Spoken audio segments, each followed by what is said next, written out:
नमस्कार दोस्तों, संस्कार अकादमी के YouTube चैनल संस्कार स्टडीज पर आपका स्वागत है। अभिनंदन है। मौर्य साम्राज्य। इससे पहले हम मौर्य साम्राज्य को विस्तार से पढ़ कर के आए, जिसमें हमने मौर्य साम्राज्य के सभी प्रमुख शासक, मौर्य प्रशासन को देखा। तो मौर्य प्रशासन एक इंपॉर्टेंट चैप्टर था। पीछे ही क्लास में हमने मौर्य प्रशासन का विस्तार से अध्ययन किया। अष्टादश तीर्थ की बात की, जिसकी बात चाणक्य करता है, यानी कि 18 मंत्री, 26 विभाग की बात करता है। मेगास्थनीज के द्वारा मौर्य प्रशासन की जानकारी दी जाती है। नगर प्रशासन, कितने भागों में प्रशासन बटा हुआ था, किस तरह से शासन व्यवस्था चल रही थी, वो सारी बातें हमने की। इसी के बाद हमने अशोक के उत्तराधिकारियों को देखा, और अशोक के उत्तराधिकारियों में हमने देखा कि किस तरह अशोक के 4 पुत्र थे, जिनमें से एक पुत्र कुणाल अशोक के बाद में मगध का उत्तराधिकारी बनता है, किंतु उसकी विमाता के द्वारा उसको अंधा कर किए जाने की वजह से उसका पुत्र संप्रति शासन को संभालता है। अगर बात आए अशोक की बाद में सबसे महत्वपूर्ण मौर्य साम्राज्य शासक कौन था, तो संप्रति था, जिसको हम महान शासक कह सकते हैं अशोक के बाद में। किंतु ऐसे में मौर्य साम्राज्य का जो अंतिम शासक हुआ उसका नाम था बृहदत्त। क्या नाम था? बृहदत्त। और बृहदत्त के सेनापति का नाम था पुष्यमित्र शुंग। बृहदत्त के सेनापति का नाम था पुष्यमित्र शुंग।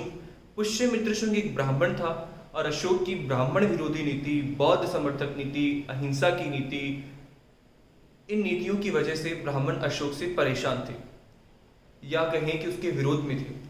इसीलिए जब पुष्यमित्र शुंग को मौका मिला, जब अशोक के कमजोर उत्तराधिकारी सामने आते हैं और पुष्यमित्र शुंग को मौका मिलता है, तो पुष्यमित्र शुंग अपने राजा, क्योंकि बृहदत्त का ही सेनापति था कौन? पुष्यमित्र शुंग। तो पुष्यमित्र शुंग ने अपने राजा बृहदत्त की सेना का निरीक्षण करते समय हत्या कर दी, और इसी के साथ ही मौर्य वंश भारतीय इतिहास से सदा सदा के लिए समाप्त हो गया। और 185 या 184 ईसा पूर्व के आसपास जिस वंश की स्थापना होती है मगध के क्षेत्र में, वह वंश होता है शुंग वंश, जिसकी स्थापना पुष्यमित्र शुंग के द्वारा की गई। अब हम बात करते हैं मौर्यों के उत्तराधिकारी। जो आज की हमारी क्लास होने वाली है स्पेशल, वो ये है मौर्योत्तर काल।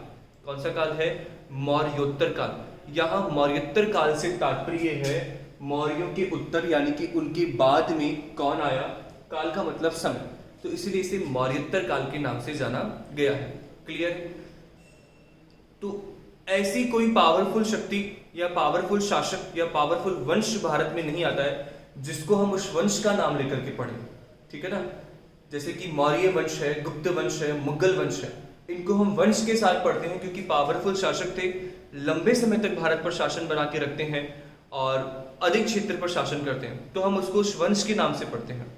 लेकिन यहाँ पर कोई पावरफुल शक्ति या पावरफुल शासक या साम्राज्य नहीं होता है, इसीलिए हमने इस पूरे टाइम पीरियड को नाम दिया है मौर्यों से लेकर के जब तक भारत के अंदर गुप्त साम्राज्य की स्थापना होगी। ठीक है ना? मौर्यों से लेकर के जब तक भारत में गुप्त साम्राज्य की स्थापना होगी, गुप्त साम्राज्य, गुप्त वंश की स्थापना 319 ईसा पूर्व ईस्व के आसपास होती है। तो 184 ईसा पूर्व से लेकर के 319 ईस्वी तक भारत के जिन क्षेत्रों पर जिन लोगों ने या जिन वंशों ने शासन किया, उसे एक शब्द के रूप में लिखा है हमने, मौर्योत्तर काल। ठीक है? तो मौर्यों के बाद में 2 प्रकार के शासक हुए या 2 उत्तराधिकारी हुए। मौर्यों के 2 उत्तराधिकारी हुए, जिनको हमने एक नाम दिया है देशी उत्तराधिकारी और एक नाम दिया है विदेशी उत्तराधिकारी। ठीक है? समझना, देशी उत्तराधिकारी और विदेशी उत्तराधिकारी में क्या अंतर है। देशी उत्तराधिकारी वह उत्तराधिकारी हैं जो भारत के ही निवासी थे। ठीक है? जिनका जन्म भारत में हुआ था, भारत के ही निवासी थे, भारत से ही शिक्षा दीक्षा प्राप्त की थी, भारत के ही धर्म संस्कृति को फॉलो करते थे, वह कहलाए थे देशी उत्तराधिकारी। ठीक है? मौर्यों के बाद में विखंडता आ गई। ठीक है? कोई भी केंद्रीय शक्ति नहीं आई, जिस वजह से विदेशी आक्रमणकारी भारत में प्रवेश कर जाते हैं और भारत में अपनी सत्ता स्थापित करने में कामयाब रहते हैं। तो जिन विदेशी शासकों ने भारत में अपनी सत्ता स्थापित की या जो वंश भारत में आके स्थापित होते हैं, उन्हें हमने कहा है विदेशी उत्तराधिकारी। ठीक है? क्लियर है बात? उन्हें क्या कहेंगे? विदेशी। बाहर से आए इसलिए विदेशी, बाहर से आकर के भारत में सत्ता स्थापित कर ली, ये विदेशी उत्तराधिकारी। ये सब अलग अलग समय पर आए हैं। और ये हैं देशी उत्तराधिकारी कि मौर्य के बाद में किन किन वंशों ने शासन को चलाया, तो उन्हें हमने देशी उत्तराधिकारी के नाम से जाना। ठीक है, तो यहां तक आपकी बात क्लियर हो गई होगी देशी उत्तराधिकारी और विदेशी उत्तराधिकारी, क्योंकि इतना बड़ा मौर्य साम्राज्य था कि कोई भी एक पावरफुल शक्ति या पावरफुल शासक उस पूरे मौर्य साम्राज्य पर अधिकार नहीं कर पाया और मौर्य साम्राज्य विखंडित हो गया। अलग अलग जगहों पर अलग अलग वंशों की क्या हो गई, स्थापना। तो हम इस क्रम में एक शॉर्ट तरीके से आगे चलते हैं, संक्षिप्त में पढ़ते हुए और जानते हैं। देखो, देशी उत्तराधिकारी, यहां मैंने लिखा है देशी उत्तराधिकारी और नीचे लिखे हैं वंश। जिस वंश का जो संस्थापक है उसकी बात मैंने यहाँ पे की है। तो सबसे पहले मौर्यों के बाद में भारत में जिसकी सत्ता स्थापित होती है मगध वाले क्षेत्र के आसपास या पाटलिपुत्र वाले क्षेत्र के आसपास, तो वह वंश था शुंग वंश। कौन सा वंश था? शुंग वंश। शुंग वंश की स्थापना किसने की थी? पुष्यमित्र शुंग ने की थी। ठीक है, किसने की थी? पुष्यमित्र शुंग।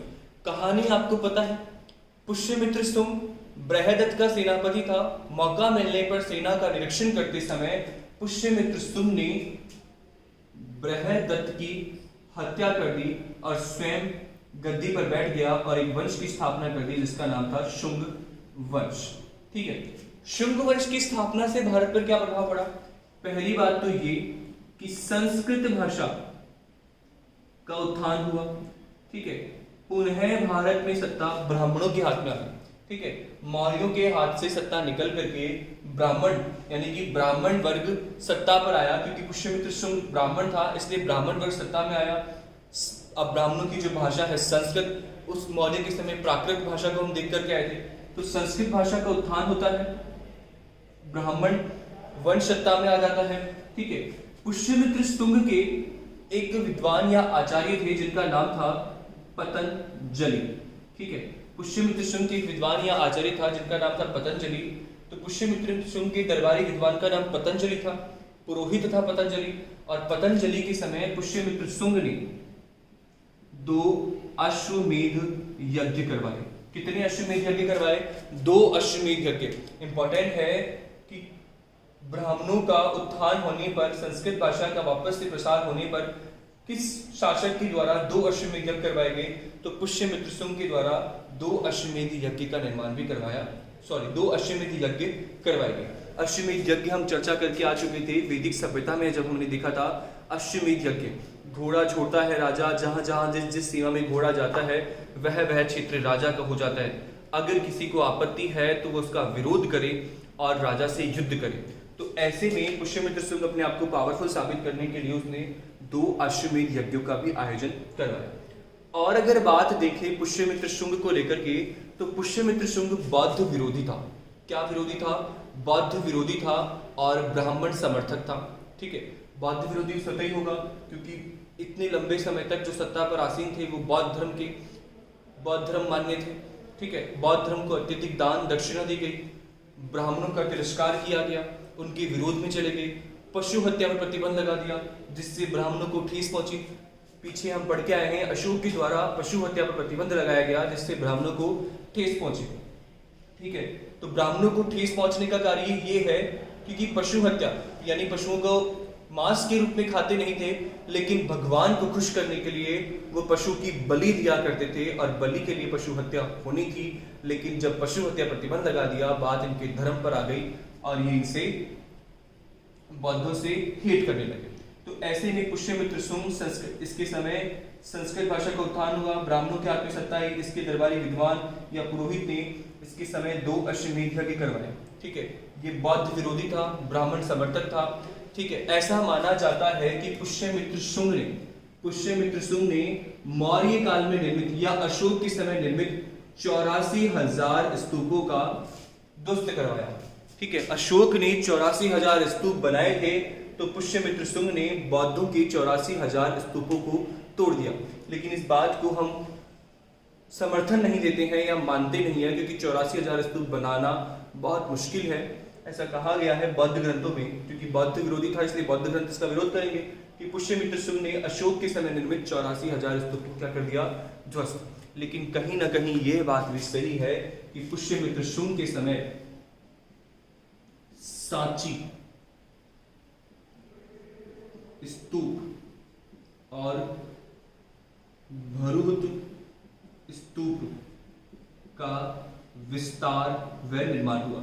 ठीक है, सांची का स्तूप अशोक के समय निर्मित था, लेकिन यह स्तूप काष्ठ लकड़ी से निर्मित था। पुष्यमित्र शुंग ने सांची के स्तूप का आकार बड़ा कर दिया, यानी उसका विस्तार करवाया और लकड़ी के स्थान पर पत्थर का प्रयोग किया, और उसी प्रकार से भरूच स्तूप। तो सांची और भरूच स्तूप का विस्तार भी शुंग वंश के समय पुष्यमित्र शुंग ने करवाया। तो ये बातें थी शुंग वंश के शासक पुष्यमित्र शुंग के लिए, और इस वंश का अंतिम शासक था देवभूति। कौन था? देवभूति। जो इंपॉर्टेंट बात है इस वंश को लेकर के वो मैंने कर ली एग्जाम की दृष्टि से, जो इंपॉर्टेंट था। ठीक है, पुष्यमित्र शुंग या शुंग वंश का अंतिम शासक देवभूति था। देवभूति की हत्या वासुदेव के द्वारा कर दी गई। किसके द्वारा कर दी गई? वासुदेव के द्वारा। यह इस वंश का अंतिम शासक है, और देवभूति की हत्या वासुदेव के द्वारा कर दी गई। और इसी तरह से भारत से या मगध से पुष्यमित्र शुंग के शुंग वंश की भी क्या हो गई? समाप्ति। और वासुदेव ने इसकी हत्या करके उस स्थान पर एक नवीन वंश की स्थापना कर दी, जिसका नाम था कण्व वंश। कौन सा वंश था? कण्व वंश। तो नेक्स्ट बात आती है, कण्व वंश की स्थापना किसके द्वारा की गई? वासुदेव के द्वारा की गई। किसके द्वारा? वासुदेव। इन वंशों से सबसे इंपॉर्टेंट आपको संस्थापक का नाम ही ध्यान रखना है। तो कण्व वंश की स्थापना वासुदेव के द्वारा की गई। किसकी हत्या कर की गई? शुंग वंश के अंतिम शासक देवभूति की हत्या कर की गई। और कण्व वंश का अंतिम शासक था सुशर्मन। कौन था? सुशर्मन। और सुशर्मन की हत्या सातवाहन वंश के प्रथम शासक सिमुक के द्वारा कर दी गई।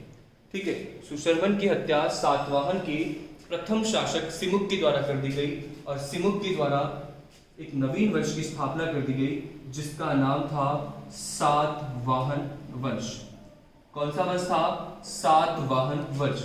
जिस वंश का नाम था सातवाहन वंश। ठीक है, तो सुशर्मन की हत्या सिमुक ने करी और सातवाहन वंश की स्थापना की। और इस वंश का जो अंतिम शासक था वो पुलमावी थर्ड था। इस वंश का अंतिम शासक पुलमावी थर्ड था। सातवाहन वंश का प्रथम शासक सिमुक और अंतिम शासक कौन है? पुलमावी थर्ड है। ठीक है, आओ देखो नेक्स्ट हम बात करते हैं सातवाहन वंश की प्रमुख बातें या मुख्य बिंदु क्या है। मुख्य बिंदु की बात करेंगे हम सातवाहन वंश की, तो पहला मुख्य बिंदु तो ये है कि सातवाहन वंश मात्र सत्तात्मक वंश था। ठीक है, माता की सत्ता को मानने वाले या माता के नाम से चलने वाले। तो सातवाहन वंश का सबसे महत्वपूर्ण शासक जो होता है उसका नाम है गौतमी पुत्र सातकर्णी। ठीक है, इसने अपनी माता के नाम पर अपना नाम रखा। तो ये परंपरा चली आई गौतमी पुत्र सातकर्णी के समय से कि माता के नाम पर अपना नाम रखा और अपना नाम गौतमी पुत्र सातकर्णी रखा। ठीक है, तो इसकी माता का नाम गौतमी था, स्वयं का नाम सातकर्णी था। तो सातवाहन वंश का सबसे प्रमुख और महत्वपूर्ण शासक गौतमी पुत्र सातकर्णी था। और गौतमी पुत्र सातकर्णी की सबसे बड़ी उपलब्धि थी, इसने शक शासक नहपान को पराजित किया था। जी हाँ, शक शासक नहपान को पराजित किया था। सातवाहनों ने जो अपनी सत्ता स्थापित की थी, ये इनका जो क्षेत्र था वो महाराष्ट्र और आंध्र प्रदेश के आसपास का क्षेत्र था। महाराष्ट्र और आंध्र प्रदेश के आसपास का क्षेत्र था, इसीलिए सातवाहनों को आंध्र सातवाहन वंश भी कहा जाता है। आंध्र सातवाहन वंश भी कहा जाता है। तो महाराष्ट्र आंध्र प्रदेश के आसपास का क्षेत्र था, इसीलिए सातवाहन को आंध्र सातवाहन कहा गया। और आंध्र सातवाहन वंश के शासक गौतमी पुत्र सातकर्णी, इनकी सबसे बड़ी उपलब्धि, इसने शक शासक नहपान को पराजित किया। हम शकों के बारे में पढ़ेंगे, तो शक शासक महत्वपूर्ण था नहपान। इसका शासन उत्तर भारत, गुजरात, मथुरा, उज्जैन के आसपास था, और आंध्र दक्षिण। तो दक्षिण भारत से उत्तर भारत पर आक्रमण करने वाला जो शासक हो गया पहला, वो कौन हो गया? गौतमी पुत्र सातकर्णी। कौन हो गया? गौतमी पुत्र सातकर्णी। यह बात हम सबको याद है या सबको पता है कि उत्तर भारत से दक्षिण भारत आने वाला जो पहला शासक था वो गुप्त शासक समुद्रगुप्त था, जिसने आक्रमण किया। क्योंकि हमको उसकी विस्तार से जानकारी मिलती है विजय को लेकर के। तो उत्तर भारत से दक्षिण भारत पर आक्रमण करने वाला जो पहला शासक था उसका नाम समुद्रगुप्त था। लेकिन दक्षिण भारत से उत्तर भारत पे जाकर के आक्रमण करने वाला जो शासक हुआ उसका नाम क्या था? गौतमीपुत्र सातकर्णी था। और अगर सातवाहनों को लेकर के जो प्रश्न आता है वो ये प्रश्न आता है कि सातवाहनों के द्वारा चांदी या सोने के स्थान पर सीसे, पोटिन और तांबे के सिक्के चलाए गए थे। किसके सिक्के चलाए गए थे? सातवाहनों ने सीसे, पोटिन और तांबे के सिक्के चलाए थे। किसके स्थान पर? सोने चांदी। जहां पर हम सभी वंशों में ये देखते हैं कि लोग सोने और चांदी के सिक्के चलाते हैं, किंतु सातवाहनों के द्वारा सीसे, पोटिन और तांबे के सिक्के चलाए गए। तो ये महत्वपूर्ण उपलब्धि थी सातवाहनों की। सातवाहन वंश भारत में सबसे लंबे समय तक शासन करने वाला वंश है। सातवाहन वंश का जो अंतिम शासक था उसका नाम था पुलमावी थर्ड। जी हाँ, सातवाहन वंश का अंतिम शासक था पुलमावी थर्ड। अब हम नेक्स्ट बात करें वकाटक वंश की। कौन सा वंश है? वकाटक वंश। तो यह वकाटक वंश भी दक्षिण भारत के आसपास ही चला। ठीक है, दक्षिण भारत में ही विकसित हुआ वकाटक वंश। और इस वंश का जो प्रथम शासक था उसका नाम था विंध्यन शक्ति। क्या नाम था? विंध्यन शक्ति। तो हमने मौर्योत्तर काल देख रहे हैं और मौर्योत्तर काल में हम देख रहे हैं देसी उत्तराधिकारी। और देसी उत्तराधिकारी में हमने 4 वंश पढ़े हैं: शुंग वंश, कर्ण वंश, सातवाहन वंश और वकाटक वंश। यहां पर आपको इंपॉर्टेंट याद करने वाली बात, इन सभी के संस्थापक है। ठीक है, अंतिम शासक है पुष्यमित्र शुंग की महत्वपूर्ण उपलब्धियां हमने पढ़ी। और इसी के साथ ही सातवाहन वंश का सबसे प्रमुख शासक था गौतमीपुत्र सातकर्णी, तो उसकी भी महत्वपूर्ण उपलब्धियां जानी। आपको सातवाहन वंश में सीसे, पोटिन, तांबे के सिक्के ध्यान रखने, महत्वपूर्ण शासक गौतमीपुत्र सातकर्णी का नाम ध्यान रखना है, दक्षिण भारत से उत्तर भारत जाकर के आक्रमण करने वाले का नाम ध्यान रखना है, किस शासक को पराजित किया, तो शक शासक नहपान को पराजित किया और वहां पर अपने साम्राज्य का विस्तार किया। ठीक है, माता के नाम से सत्ता चलती थी इसलिए मातृवंशीय या मातृसत्तात्मक वंश भी कहा जाता है। आंध्र प्रदेश के आसपास विकसित हुई इसलिए इनको आंध्र सातवाहन वंश भी कहा गया था। पुष्यमित्र शुंग, तो यहाँ पर आपके लिए दो व्यक्ति इंपॉर्टेंट, पुष्यमित्र शुंग और गौतमीपुत्र सातकर्णी, बाकी प्रथम शासक और अंतिम शासक। क्लियर है यहाँ तक की बात आप सभी को? अब हम नेक्स्ट चलते हैं विदेशी उत्तराधिकारियों के पास में, क्योंकि मौर्यों का इतना बड़ा साम्राज्य था कि इनके या इन सभी उस क्षेत्र पर शासन करने में, अधिकार करने में सफल नहीं हो पाए और विदेशी आक्रमणकारी भारत में आते रहे और उन्होंने भारत में सत्ता स्थापित कर दी। ठीक है, तो जब हम मध्यकालीन भारत पढ़ेंगे वहां पर भी हम विदेशी आक्रमणकारियों के बारे में पढ़ेंगे, जैसे कि सल्तनत काल के शासक, जैसे कि अपन पढ़े गजनवी पढ़े, कासिम पढ़े, गौरी पढ़े, या सल्तनत काल का गुलाम, तुगलक, खिलजी, सैयद, लोदी पढ़े या मुगल पढ़े। जब मध्यकालीन भारत में आक्रमणकारी आते हैं तो वो भारत में जब सत्ता स्थापित करते हैं, मोहम्मद गौरी के द्वारा भारत में जब सत्ता स्थापित की गई तो उसने सत्ता स्थापित के साथ साथ भारत में अपने धर्म को भी स्थापित किया। ठीक है, मुस्लिम धर्म लेकर के आए थे, इस्लाम धर्म भी स्थापित किया। लेकिन ये विदेशी उत्तराधिकारी या अन्य धर्म के लोग भारत में आकर के इनको सत्ता से अधिक मोह था, इसलिए धर्म को स्थापित ना करके भारतीय धर्म को इन्होंने अपना लिया। जी हाँ, ये भारतीय धर्म के आधार पर चले। थोड़ी बहुत इनका कल्चर, संस्कृति अलग रही, लेकिन इन्होंने कभी भी जनता पर अपने धर्म को थोपने का विचार नहीं बनाया, अपने धर्म को थोपने का प्रयास नहीं किया, जनता को उन्हीं के धर्म के साथ अपनाया। इवन मध्यकालीन भारत में आए आक्रमणकारी ने जनता पर अपना धर्म भी थोपा था। तो हम बात करते हैं विदेशी उत्तराधिकारियों की, और विदेशी उत्तराधिकारियों में हमने यहाँ पे 4 नाम लिखे हैं आपके लिए। पहला नाम है हिंद यवन, दूसरा नाम है शक, तीसरा है पहलव और चौथा है कुषाण। ठीक है, तीसरा है पहलव और चौथा है कुषाण। सिर्फ और सिर्फ इंपॉर्टेंट बातें ही लेकर के चल रहे हैं, क्योंकि इन चैप्टर से 1 या 2 प्रश्न बनते हैं जो महत्वपूर्ण चैप्टर है हमारा मौर्य साम्राज्य, गुप्त साम्राज्य, उनके बारे में। तो विदेशी उत्तराधिकारियों के बारे में हम देखें तो पहला जो वंश है उसका नाम है हिंद यवन वंश। अब हिंद यवन वंश ने भारत में अपनी सत्ता कहाँ स्थापित की? तो हिंद यवन वंश ने भारत में अपनी सत्ता सियालकोट, पाकिस्तान के आसपास क्षेत्र में अपनी सत्ता स्थापित की थी। ठीक है, इस दिशा से आक्रमणकारी आए तो इसने सियालकोट, पाकिस्तान के आसपास अपनी सत्ता स्थापित की। और इस वंश का जो संस्थापक था उसका नाम था डेमेट्रियस।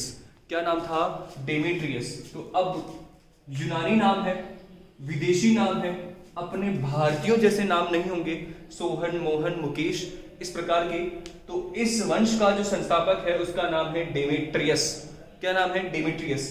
तो हिंद यवन वंश सियालकोट पाकिस्तान के आसपास क्षेत्र में सत्ता स्थापित करते हैं। संस्थापक होता है डेमेट्रियस और इस वंश का सबसे महत्वपूर्ण शासक जो होता है उसका नाम है मिनांडर। जी हाँ, मिनांडर। ठीक है, तो इस वंश का सबसे महत्वपूर्ण शासक कौन है? मिनांडर। हिंद यवन वंश की स्थापना किसने की थी? डिमेट्रियस ने। क्षेत्र कौन सा था? सियालकोट। यहां तक इवन है, सफिशिएंट है। अब बात करते हैं हम शक शासकों की या शक वंशों की। शकों की भारत में 4 सत्ताएं रही या 4 क्षेत्र रहे। शकों के भारत में 4 क्षेत्र रहे और इनको 2 भागों में बांटा गया। ठीक है, उत्तरी भारत के शक और दक्षिणी भारत के शक। ठीक है, एक नदी, एक पर्वत का नाम है विंध्याचल पर्वत, नदी का नाम है नर्मदा नदी। विंध्याचल पर्वत और नर्मदा नदी भारत को 2 भागों में बांटते हैं। विंध्याचल पर्वत से ऊपर का हिस्सा जिस क्षेत्र में आता है उसे बोलते हैं उत्तरी भारत, और विंध्याचल पर्वत या नर्मदा नदी के बाद में जो हिस्सा आता है या विंध्याचल पर्वत के बाद में जो क्षेत्र है उसे बोलते हैं दक्षिण भारत। तो शकों की 2 क्षेत्र थे, एक उत्तरी क्षत्रप और एक दक्षिणी क्षत्रप। ठीक है, उत्तरी क्षत्रप और दक्षिणी। उत्तरी क्षत्रप में शकों की 2 शाखाएं और दक्षिणी क्षत्रप में शकों की 2 शाखाएं, तो टोटल 4 शाखाएं शकों की रही। ठीक है, तो उत्तरी क्षत्रप में अब इंपॉर्टेंट है इनकी राजधानियों को लेकर के। उत्तरी क्षत्रप में तक्षशिला, मथुरा, दक्षिणी क्षत्रप में उज्जैन और नासिक। तक्षशिला है, तो तक्षशिला क्षेत्र में शकों की स्थापना करने वाला जो शासक था उसका नाम था मौज या मोग। ठीक है, वापस से आप क्लियर करना, हम बात कर रहे हैं शकों की। शक 2 क्षेत्रों में विकसित होते हैं या 2 क्षेत्रों में अपनी सत्ता स्थापित करते हैं, उत्तरी और दक्षिणी। उत्तरी क्षत्रप में 2, तक्षशिला और मथुरा, और दक्षिणी क्षत्रप में 2, मथुरा और उज्जैन।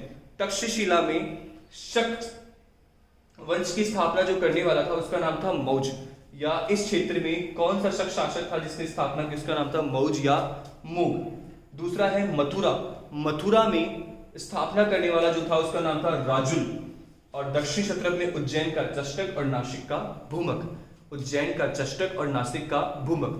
तो ये 4 शक शासक हमने देखे। नेक्स्ट क्षेत्र है या नेक्स्ट वंश है हमारा जो विदेशी था, उसका नाम था पहलव। और पहलव वंश का जो शासक था,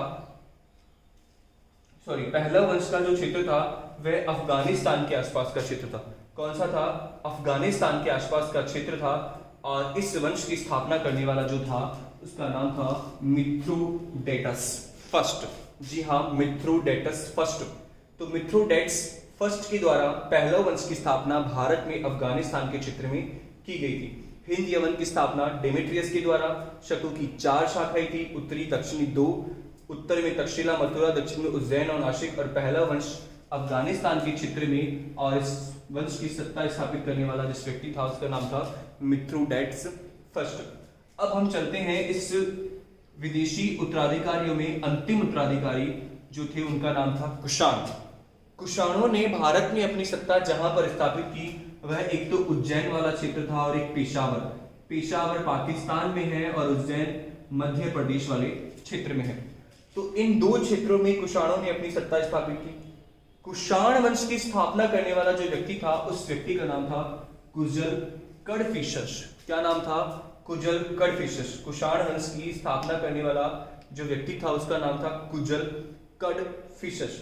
तो कुषाण, उज्जैन और पेशावर संस्थापक जो था वो कुजल कडफिशस था। नेक्स्ट हम बात करें कुषाणों का एक महत्वपूर्ण शासक जिसका नाम है कनिष्क। ठीक है, इंपॉर्टेंट है कनिष्क। इसी से सारा एग्जाम्पल अपना सेट हो जाएगा। इससे पहले हमने एक बात कही कि इन चारों वंशों ने या विदेशी उत्तराधिकारियों ने भारत पर अपना धर्म नहीं थोपा, ये सत्ता बना करके रखते हैं, अपनी सत्ता स्थापित करते हैं, भारतीय धर्म को ही बाद में ये फॉलो करने लग जाते हैं या उसी के हो जाते हैं या उसके अनुयायी हो जाते हैं। तो जब कनिष्क भारत में आया तो कनिष्क चाहता तो भारत में अपने क्षेत्रों में अपने धर्म को मानता, लेकिन उसने वहां के लोगों को उनके धर्म के साथ ही अपनाया। और कनिष्क ने जिस धर्म को महत्व दिया या जिस धर्म का अनुयायी बना वह धर्म था बौद्ध। कौन सा धर्म था? बौद्ध। और कनिष्क ही वह शासक है जिसके समय बौद्ध धर्म की चौथी संगति हुई थी। कौन सी संगति? चौथी। बौद्ध धर्म में टोटल 4 संगतियां होती है। ठीक है। बौद्ध धर्म में टोटल 4 संगीति होती है। पहली संगीति जिसके समय होती है उसका नाम है अजात शत्रु। दूसरी संगीति जिसके समय होती है उसका नाम है कालाशोक। तीसरी संगीति जिसके समय होती है उसका नाम है अशोक। और चौथी संगीति जिसके समय होती है उसका नाम क्या है? कनिष्क। बौद्ध धर्म में टोटल 4 संगीति होती है। पहली संगीति जिसके समय हुई उसका नाम है अजात शत्रु। दूसरी संगीति काला शोक। तीसरी संगीति अशोक और चौथी संगीति कनिष्क के समय होती है। इनके स्थान भी है। अजात शत्रु के समय जो संगीति हुई थी वह हुई थी राजगृह में। आप नोट कर सकते हैं, अजात शत्रु के समय जो संगीति हुई वह राजगृह में, कालाशोक के समय वैशाली में, अशोक के समय पाटलिपुत्र में और कनिष्क का क्षेत्र आप देखो उज्जैन, पेशावर, पाकिस्तान के आसपास का क्षेत्र है। तो कनिष्क के समय संगीति जो हुई थी वो हुई थी कुशी श्रीनगर। ठीक है। तो इस प्रकार से 4 शासक और 4 संगीति। तो कनिष्क ही वह शासक था जिसके समय चौथी बौद्ध संगीति हुई थी। कौन संगीति हुई थी? चौथी बौद्ध संगीति हुई थी। और ये संगीति कुंडलवन कश्मीर में हुई थी। ठीक है ना, कुंडलवन कश्मीर में यह संगीति हुई थी। तो इस तरह से कनिष्क ने बौद्ध धर्म को अपनाया और बौद्ध धर्म का अनुयायी रहा और इसके समय चौथी बौद्ध संगीति हो गई। इसके समय कौन सी बौद्ध संगीति हो गई? चौथी बौद्ध संगीति। टोटल बौद्ध संगीतियां 4 थी। बौद्ध संगीति से तात्पर्य यह है कि गौतम बुद्ध की मृत्यु के बाद में उनके नियम सिद्धांतों को फॉलो करने के लिए या उनको बनाने के लिए किस प्रकार से आगे ये धर्म फंक्शन करेगा, इसलिए विद्वानों की मीटिंग, संगीति मतलब मीटिंग है, सम्मेलन है, तो विद्वानों की जो मीटिंग हुई उसमें निर्णय लिए गए और इस तरह से 4 बौद्ध संगीतियां होती है। तो कनिष्क कुषाण वंश का सबसे प्रमुख शासक है। तो एक बार पुनः हम रिवाइज कर लेते हैं मौर्योत्तर काल को, मौर्योत्तर काल के बारे में देखते हुए। तो मौर्योत्तर काल 2 उत्तराधिकारी हुए, एक विदेशी उत्तराधिकारी और एक देशी उत्तराधिकारी। देशी उत्तराधिकारी में जो आएंगे वो शुंग वंश है, कर्ण वंश है, सातवाहन है, वकाटक है। आपको संस्थापक पुष्यमित्र शुंग, वासुदेव सिमुक और वकाटक वंश का संस्थापक था विंध्य शक्ति। अंतिम शासक देवभूति सुशर्मन पुलमावी थर्ड है। वासुदेव ने देवभूति की हत्या करके कर्ण वंश की स्थापना की। सिमुक ने सुशर्मन की हत्या करके सातवाहन वंश की स्थापना की। पुष्यमित्र शुंग आपको 2 अश्वमेध यज्ञ याद रखने हैं, बौद्ध विरोधी नीति याद रखनी है, 84,000 स्तूपों को ध्वस्त कराया, ये आपको याद रखना है बौद्ध ग्रंथों के अकॉर्डिंग। लेकिन पुष्यमित्र शुंग के समय सांची और भरूच स्तूप का विस्तार भी होता है। ठीक है। पुनः ब्राह्मण धर्म का उत्थान होता है, संस्कृत भाषा को महत्व मिलता है। ये सारी बातें आपको पुष्यमित्र शुंग के समय ध्यान रखनी है। ठीक है। इसके जो दरबारी विद्वान थे या पुरोहित, उसका नाम था पतंजलि था। सिमुक सातवाहन वंश का सबसे महत्वपूर्ण शासक गौतमीपुत्र सातकर्णी था। दक्षिण से उत्तर भारत जाकर के आक्रमण करने वाला शासक था। मात्र सतात्मक वंश के नाम से जो सिक्के चलाए वो सीसे, तांबे और पोटिन, तीनों ने क्या चलाए थे? सिक्के। विदेशी उत्तराधिकारियों में हिंद, यवन, श्यालकोट क्षेत्र था। डिमेट्रियस इस वंश का संस्थापक था। मिनेंडर इस वंश का महत्वपूर्ण शासक था। शकों की 4 शाखाएं थी, 2 क्षेत्रों में, उत्तरी और दक्षिणी। उत्तरी में तक्षशिला, मथुरा, संस्थापक मौज, राजुल। दक्षिण में उज्जैन, चष्टक, नासिक का भूमक। पहलव अफगानिस्तान मिट्रोडेट्स में थे और कुषाण उज्जैन, पेशावर में थे। ठीक है। और इस वंश का जो संस्थापक था उसका नाम था गुजर कटफिशस।